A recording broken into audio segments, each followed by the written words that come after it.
बहुत कम मौका ऐसा मिलता है कि शहरों में जाने के बाद वहाँ पर रुकना पड़े। प्रायः करके पूज्य गुरुवर के साथ तीर्थ क्षेत्रों पर ही रहने के लिए अवसर मिलते हैं, लेकिन कभी कभी शहरों के बीच में भी जा कर के रुकना पड़ता है। घटना घटी हम लोगों के साथ 2006 में, जब हम लोग जबलपुर में थे।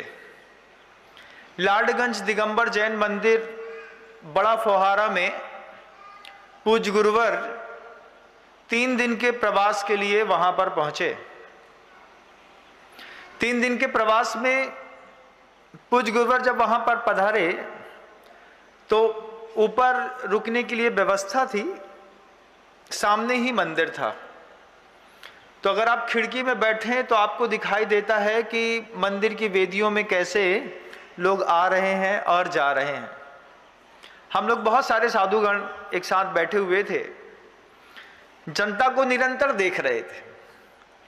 जनता अपने घरों से आती, इस तरफ दिखाई देता था कि गाड़ियां खड़ी करती, सब्जी के झोले गाड़ियों में टंगे रहते, आती, चप्पल उतारती, हाथ धोती, पैर धोती, अंदर जाती, और 2 मिनट में, 3 मिनट में, ज़्यादा हुआ तो जनता 5-7 मिनट में बहुत सारे लोग जा रहे थे और वापस आ रहे थे।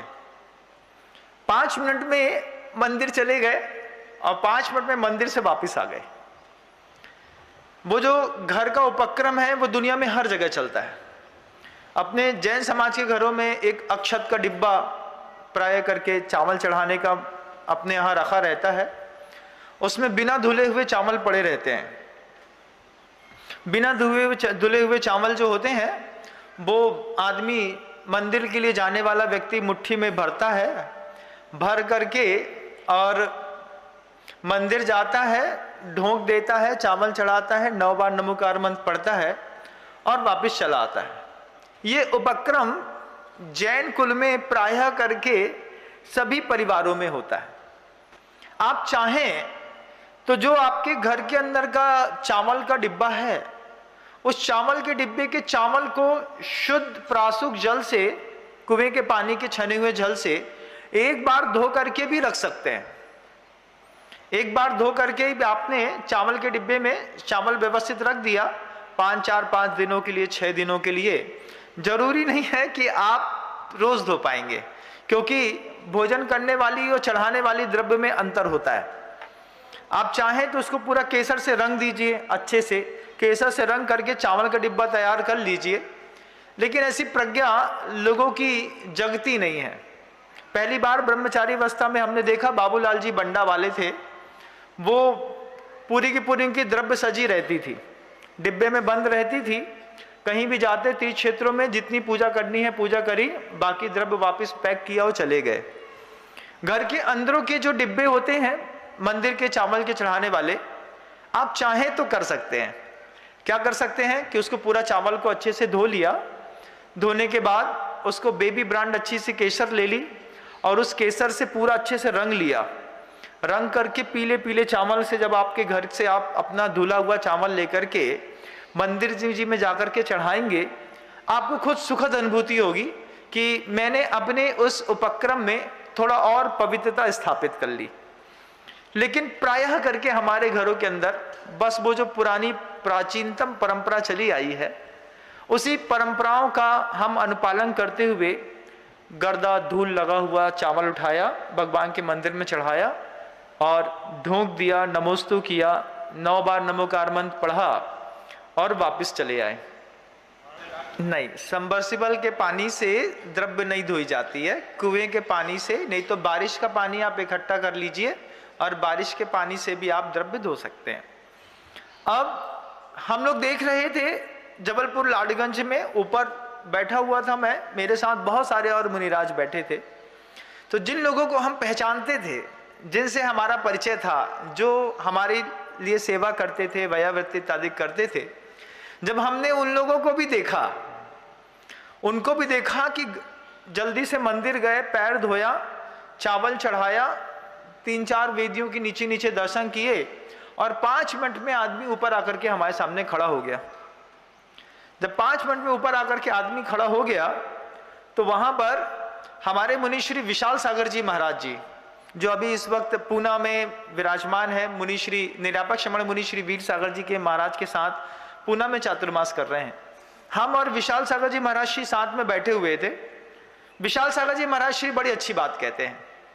वो जो कि हम लोगों से सबसे जुड़ा हुआ है, परिवार के सदस्य के जैसा, वो भी श्रावक भी हो जाते हैं। जब करीब हो जाते हैं तो घर के ही हो जाते हैं। तो उस श्रावक से विशाल सागर जी महाराज श्री कहते हैं कि बताओ, नाम मैं लेना नहीं चाह रहा, नहीं तो अभी पूरे जबलपुर के लोग जो हैं उसके घर में घुस करके उससे पूछताछ करने लगेंगे। चलो उसका नाम अपन बेटू रख देते हैं। तो अच्छा बताओ बेटू। हाँ महाराज श्री बताइए। कि मान लो तुम्हारी मम्मी ने घर के अंदर बहुत अच्छा भोजन बनाया, हाँ, अच्छी रबड़ी बनाई, रसगुल्ला बनाया, अच्छे गरम चावल बनाए, पोहा फ्राई किया, पापड़ अच्छे रखे, सलाद रखी, चटनी रखी, उसके ऊपर 2 जूस बना के रखे, चांदी की थाली में परोस करके मम्मी ने गरम गरम पूरी थाली दी, अच्छी गट्टे की सब्जी रखी, मखाना रख दिया, दाल मखनी रख दी, दही रख दिया, लस्सी रख दी, सब रख दिया। उतने सुनते सुनते तो वो साबक बोलने लगा, महाराज जी बस करो नहीं तो भूख लगाएगी।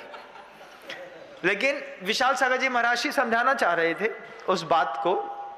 महाराज जी बोलते हैं, बेटू बताओ कि मम्मी ने बहुत अच्छा खाना बनाया और पूरा का पूरा खाना बनाने के बाद तुम्हारे सामने जब परोसने के बाद तुमने थाली उठाई और उठा करके नाली में फेंक दी। पूरी की पूरी थाली गरम पुड़ी है, शुद्ध घी की, उसमें चटनी, अचार, पापड़ सब रखा है।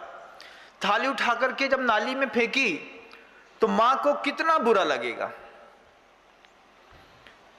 इस प्रश्न का जवाब नहीं था बेटू के पास। बेटू कहता है, महाराज जी बहुत बुरा लगेगा, बहुत बुरा लगेगा। इतने में उसकी पीछे से मां आ गई। मां आकर के पीछे से पीठ में एक धक्का मारती हुई, उनकी आदत है पीछे से एक धक्का मारती हैं, तो एक धक्का मारते हुए उन्होंने अपने बच्चे से कहा, बुरा नहीं लगेगा महाराज जी, नहीं, अगली बार इसको खाने नहीं परसेंगे हम।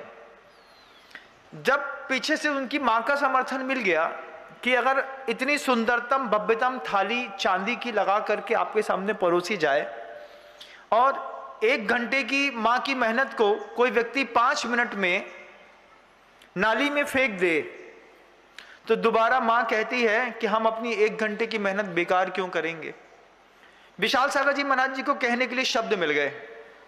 बेटू से कहते हैं कि बेटू सुनो, जब तुम्हारी सगी मां 1 घंटे तक मेहनत करती है, 1 घंटे की मेहनत करने के बाद वो भोजन बनाती है और अगर तुम नाली में फेंक देते हो तो तुम्हारी मां खुद कह रही है अपने मुख से कि दोबारा इसके लिए 1 घंटे की मेहनत नहीं करेंगे, इसको जहां खाना है खा ले।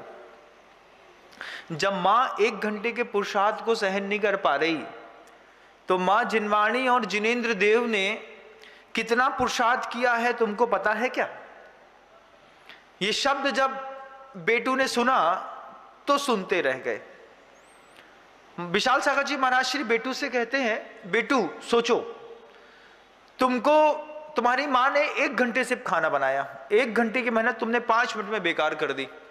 लेकिन जिनेंद्र भगवान ने अपनी पूरी जिंदगी लगा करके जिन शासन का नवनीत निकाला होगा, उस पूरे नवनीत में मंदिर थे, जिनायतन थे, जिन पूजा थी, अभिषेक था, शांति धारा था, उसके साथ ही साथ आप सोचिएगा जप था, ध्यान था, स्वाध्याय था, गुरु पूजा थी, इन सब चीजों को तुमने एक बार में दरकिनार कर दिया।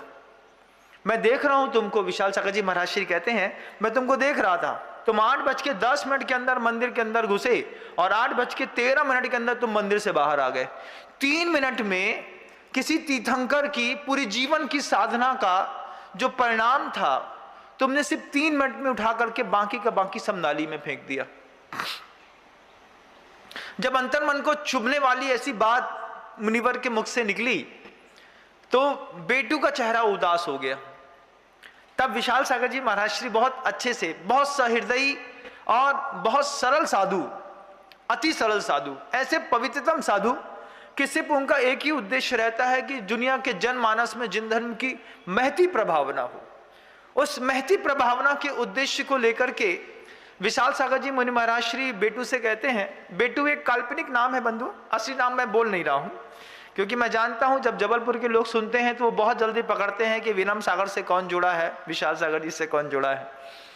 तो महाराज श्री विशाल सागर जी बेटू से कहते हैं कि देखो बेटू, माँ की 1 घंटे की मेहनत बेकार करने पर माँ दोबारा तुम्हारे लिए कभी मेहनत नहीं करती। तीर्थंकर परमेष्टियों ने पूरी जिंदगी की साधना करके, तप करके, उग्रतम ध्यान को करके, तीर्थंकरत को प्राप्त करके, केवल ज्ञान को प्राप्त करने के बाद कितना उपदेश और कितनी रसोई बनाई है। माँ जिनवाड़ी ने कितनी रसोई बनाई, तीर्थंकरों ने कितनी रसोई बनाई, साधुओं ने कितनी रसोई बनाई, कितने तीर्थ बनाए, जिनायतन बनाए, और तुमने उस पूरी की पूरी रसोई के लिए सिर्फ 3 मिनट दिया। हमारे घरों में ऐसी आदतें हैं, हम अपने बच्चे को बोलते हैं कि जाओ, जा करके दर्शन करके चले आओ, जबकि दर्शन करने के लिए विधान तो उन जैनेतर बंधुओं के लिए है जिन जैनेतर बंधुओं को जिन धर्म में, जिन भगवान के गर्भगृह और जिन ग्रह में आने की विधि और पद्धतियां नहीं पता, उनके लिए जिनेन भगवान के मंदिर के बाहर मान स्तंभ की रचना की जाती है। मान स्तंभ में 4 प्रतिमाएं स्थापित कर दी जाती हैं। तो जैनेतर बंधु जो होते हैं वो गली से निकलते वक्त, चाहे वो सिंधी हो, पंजाबी हो, गुजराती हो, मारवाड़ी हो, कोई भी हो, हिंसक हो, अहिंसक हो, वे उनको पता है कि हमको जैन धर्म में अंदर मंदिर के अंदर जाकर के विधि विधान नहीं आते, तो हम मंदिर के बाहर ही भगवान को नमस्कार कर लेते हैं। तो नमस्कार करने की और दर्शन करने की जो व्यवस्था है वो जैन शासन में मंदिरों के बाहर मान स्तंभ में जैनेतर बंधुओं के लिए है। जैन बंधुओं के लिए तो जिन अभिषेक और पूजन का विधान आचार्यों ने स्पष्टतः लिखा। अब वो विशाल सागर जी मुनि महाराज जी बेटू से कहते हैं कि बेटू, तुमने बिना धुला चावल भगवान की बेदी में चढ़ाया होगा।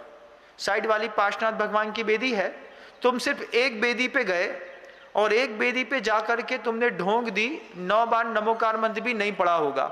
इतने में बेटू बोला, नहीं महाराज जी 9 बार नमोकार मंत्र पढ़ा। बोले चलो ठीक है, तुमने 9 बार नमोकार मंत्र भी पढ़ा, लेकिन तीर्थंकर ने जो तुम्हारे लिए इतना कुछ दिया है उसके लिए जो तुम सिर्फ 3 मिनट देते हो, कभी 5 मिनट देते हो, कभी 1 आध घंटा दे देते होंगे, इतने में तुमको लगता है कि दोबारा कभी जैन कुल मिलेगा? जब तुम्हारी माँ तुमको 1 घंटे की मेहनत पे खाना नहीं दे रही, तो क्या तुम्हारे इस तरीके के मंदिर जाने से और इस तरीके से सिर्फ दर्शन करके, नमोस्तु करके, कायोत्सर्ग करके लौट आने पर क्या तुमको लगता है कि दोबारा जैन कुल मिलेगा? शावक के पास शब्द नहीं था, एक शब्द बोल नहीं पाया। तब विशाल सागर जी महाराज श्री बहुत बड़ी बात कहते हैं। बड़े महाराज श्री कहते हैं कि आगम में छोटे छोटे शब्दों में बहुत बड़ी बड़ी संभावनाएं धरी हैं गुरुओं ने। आगम दिया है कितना बड़ा। आपके मंदिर के अंदर भी जिनवाणी होगी, आपके मंदिर के अंदर भी एक बहुत बड़ी लाइब्रेरी होगी, लेकिन अगर आपको ऐसा लगे कि उस लाइब्रेरी का हम निरंतर अपमान करते चले हुए आए हैं। अपमान क्या है महाराज? अपमान बस माँ जिनवाणी का इतना ही है कि तुम्हारे मंदिर के अंदर जिनवाणी रखी रखी घुन खा गई, उसके पत्तों में, उनके कागजों पर जब दीमक लग जाती है तो ये माँ जिनवाणी का सीधा सीधा अपमान है।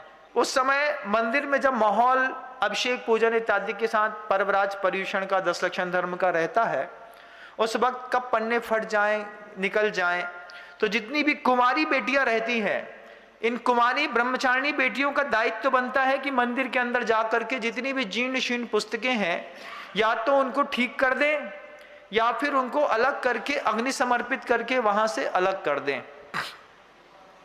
नई पुस्तकें खरीद लें, अभी से बुला लें और बुला करके नई पुस्तकों को वहां पर स्थापित कर दें, जिससे आने वाले जो पुजारी हैं, जो भादों के बधैया होते हैं, भादों के बधैया कैसे होते हैं? पहली बरसात का मेढक हरा हरा बड़ा बड़ा होता है, ठीक वैसे ही भादों में पर्यूषण के दिनों में उम्मीद नहीं रहती, वो लोग भी मंदिर पहुंच जाते हैं। तो जो भादों की बधैया होते हैं उनको कम से कम साफ सुथरी पूजन की सामग्री उपलब्ध रहती हो, ये भी एक दायित्व बनता है।